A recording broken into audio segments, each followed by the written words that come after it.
नमस्कार, the news post देख रहे हैं आप और मैं हूं आपके साथ समीर। झारखंड मुक्ति मोर्चा का 13वां केंद्रीय महाअधिवेशन रांची में होना है, लेकिन इस बार ये अधिवेशन पिछले की तुलना में बेहद खास होने वाला है। जाहिर है, झामुमो के अंदर इस अधिवेशन को लेकर कार्यकर्ताओं में विशेष जोश देखा जा रहा है। दरअसल ये पहला मौका है जब सूबे में झामुमो की सरकार है। पार्टी के कार्यकारी मुखिया हेमंत सोरेन और पार्टी के सुप्रीमो गुरुजी खास तौर पर इस अधिवेशन में पार्टी को सूबे में मजबूत करने के अलावा कुछ बड़े बदलाव की घोषणा कर सकते हैं। कयास लगाया जा रहा है कि एक तरफ झामुमो जहां जिला और प्रखंड स्तर पर कुछ नया प्रयोग किया है, वहीं शीर्ष लेवल पर भी कुछ बड़े निर्णय ले सकते हैं। इस बार कई बदलाव केंद्रीय कमेटी में देखने को मिल सकता है। इस बार कई बड़े नेता भी भाजपा छोड़कर झारखंड मुक्ति मोर्चा में शामिल हुए हैं, तो साफ है कि पार्टी की नई कमेटी इस बार नई तेवर के साथ दिख सकती है। इस बीच कल्पना सोरेन को लेकर भी खूब चर्चा है और चर्चा के केंद्र में तमाम चीजों के बीच में कल्पना सोरेन है। बता दें कि झारखंड मुक्ति मोर्चा के अधिवेशन को लेकर तैयारी करीब पूरी कर ली गई है। तैयारी का खुद जायजा लेने मुख्यमंत्री हेमंत सोरेन कार्यक्रम स्थल पहुंचे और इस दौरान बारीकी से तमाम चीजों की जानकारी ली। ऐसे में अब अधिवेशन को काफी कम समय बचा है। संगठन में तमाम प्रस्ताव भी तैयार कर लिए गए हैं। बस अधिवेशन होगा तो इसे पारित किया जाएगा। कई बदलाव इस बार देखने को मिलेगा। जिस बार अधिवेशन के बाद बिहार विधानसभा चुनाव में भी झारखंड मुक्ति मोर्चा अपनी ताकत दिखा सकती है।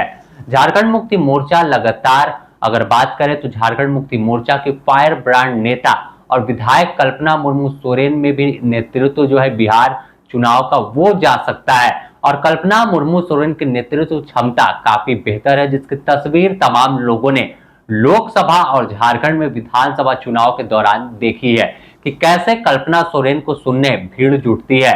5 से 7 घंटे भी कल्पना सोरेन नहीं पहुंचती तो भीड़ टस से मस नहीं घसकती थी, वह वहीं पर मौजूद रहती थी।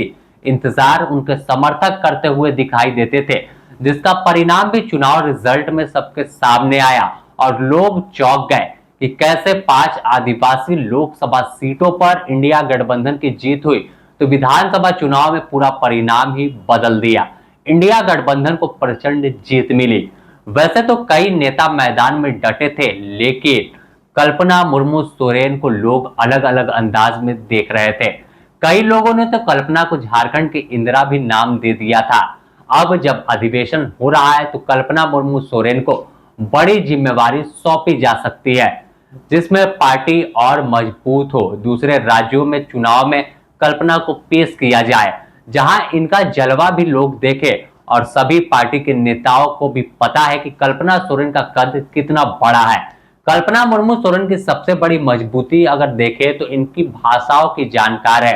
करीब 5 से 6 भाषा जानती हैं, जिसमें साफ तौर पर पहली बात कर ले अंग्रेजी में बेधड़क कल्पना सोरेन बात करती हैं। इसके अलावा संथाली, हिंदी, उड़िया, बंगाली और कई भाषा को जानती है। मगही भी अच्छा खासा बोल लेती है। तो इससे है कि जनता से सीधा कनेक्ट जो है वो कल्पना सोरेन का होता है और कल्पना सोरेन के लिए यह एक मजबूत कड़ी साबित होती है। संभावना जताई जा रही है कि कल्पना सोरेन को अधिवेशन के दौरान कार्यकारी अध्यक्ष या उपाध्यक्ष की जिम्मेवारी दी जा सकती है। हालांकि अब तक इसे लेकर कोई आधिकारिक बयान नहीं आया है और ना ही पुष्टि है, लेकिन कल्पना सोरेन का जलवा पूरे झारखंड के लोगों ने देखा है और अब बिहार में भी झारखंड से निकलकर उनका जलवा देखने को मिल सकता है। झारखंड मुक्ति मोर्चा अब झारखंड से बाहर निकलकर खुद नेशनल पार्टी बनने की कोशिश करेगी और इसमें कल्पना सोरेन एक कारगर साबित हो सकती हैं। जब झारखंड दिवस दुमका में मनाया जा रहा था तब मंच से ही हुंकार भरी गई थी कि झारखंड से अब बाहर निकलने का वक्त है और पार्टी को नए तेवर में नए अंदाज में पेश करेंगे। बता दें कि 14 और 15 अप्रैल को ही रांची के टाना भगत खेलगांव स्थित इंडोर स्टेडियम में झारखंड मुक्ति मोर्चा का केंद्रीय महाअधिवेशन होना है।